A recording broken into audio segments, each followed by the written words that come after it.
Hey everyone, Firefox's private browsing mode helps keep browsing history, cookies, and searches private. But sometimes we need to turn it off, like on a shared or family computer, or when we want all activity to be recorded for monitoring or parental controls. We'll show you how to turn off private browsing in Firefox and adjust the settings so regular browsing is always used.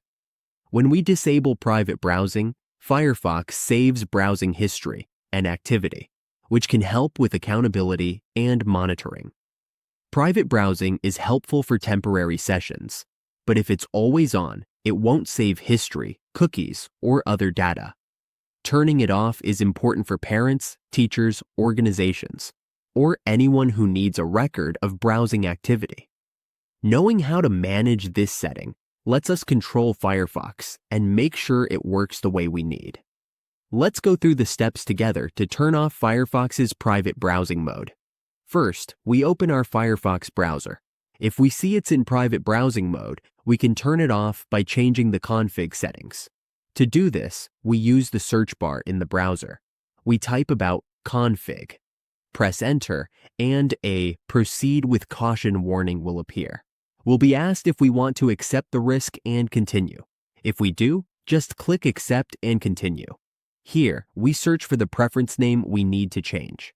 Since we want to change the private browsing setting, we type browser.privatebrowsing auto start. If this is set to true, we can turn it off by clicking it to false. Click it to false. We just need to click the icon that toggles left and right. We can switch it to true or to false. Set it to false to turn off private browsing on startup. Set it to true if we want private browsing on startup. That's how we turn off private browsing in Firefox. By changing these settings or using system policies, we make sure our browser always uses regular mode so history and data are saved. Remember to set this carefully if more than one person uses the computer.